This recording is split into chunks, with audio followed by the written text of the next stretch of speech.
ಭೀಮಸೇನೆಯ ಶಂಕರ್ ಅವರು ಕೂಡಲೇ ಬಂದು ಸಹಕಾರವನ್ನು ನೀಡಿದ್ರು.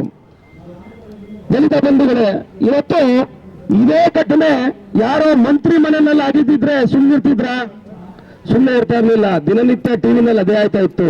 ಯಾಕಂತಂದ್ರೆ ನಾವು ಹಿಂದೆ ಹೋದವರು ದಲಿತರು, ಒಂದು ಕ್ರೀಡಾಪಟು ತೀರ್ಕೊಂಡಿದೆ. ಇವತ್ತು ಎಲ್ಲರೂ ಮೌನವಾಗಿದ್ದಾರೆ.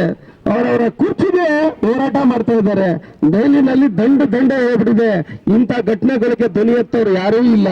ಯಾಕಂತಂದ್ರೆ ಇಂಥ ಧ್ವನಿ ಎತ್ತವರು ಯಾರು ಇತ್ತು ಅಂದ್ರೆ ಸಂಘಟನೆಗಳು ಮಾತ್ರನೇ.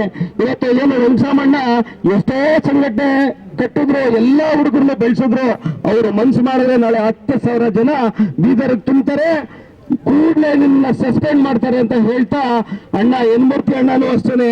ಅವರು ಕೆಂಪು ಶಾಲೆ ಹಾಕೊಂಡಿರೋದು ಒಂದು ಜನಗಳಿಗೆ ಆಗ್ಲಿ ನಮ್ಮ ದಲಿತರಿಗೆ ಆಗ್ಲಿ ಅದು ಸ್ಫೂರ್ತಿ. ಅವತ್ತು ಅವರ ನಡೆ, ಅವರ ಸಂಘಟನೆ ನೋಡ್ಕೊಂಡು ನಾವೆಲ್ಲ ಬೆಳೆದವರು.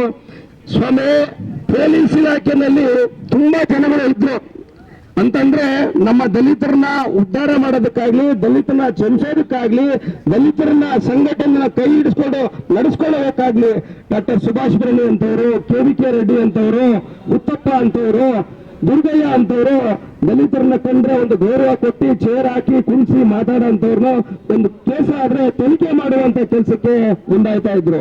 ಇವತ್ತೇನಾಗಿದೆ? SP ಸಾಹೇಬ್ರೆ, ತಮಗೆ ಏನ್ ಬಂದಿದೆ, ಯಾರಿಂದ ಮಾಹಿತಿ ಬಂದಿದೆ, ಏನಾಗಿದೆ ಅನ್ನೋದು ಕೂಡಲೇ ತನಿಖೆ ಆಗ್ಬೇಕು. ಈ ತನಿಖೆ ಇಲ್ಲಿಗೆ ನಿಲ್ಲಲ್ಲ. ನಾವು ವೆಂಕಟರಮಣ್ಣ, ಯನ್ಮೂರ್ತಿ ಅಣ್ಣ, ಆಮೇಲೆ ನಮ್ಮ ಲಯನ್ ಬಾಲಕೃಷ್ಣ ಅವರು ಹಾಗೂ ಎಲ್ಲ ನನ್ನ ದಲಿತ ಮುಖಂಡರು ಎಲ್ಲ ಸೇರಿ ಒಂದು 10,000 ಜನ ಇವತ್ತು ಕೂಡಲೇ ಒಂದು ಮೀಟಿಂಗ್ ನ ಮಾಡಿ ಬ್ರದರ್, ನಾವು ಯಾಕಂತಂದ್ರೆ ಇದನ್ನ ಬಿಡೋದ್ ಬೇಡ, ಇದು ಮರುಕಳಿಸತ್ತೆ.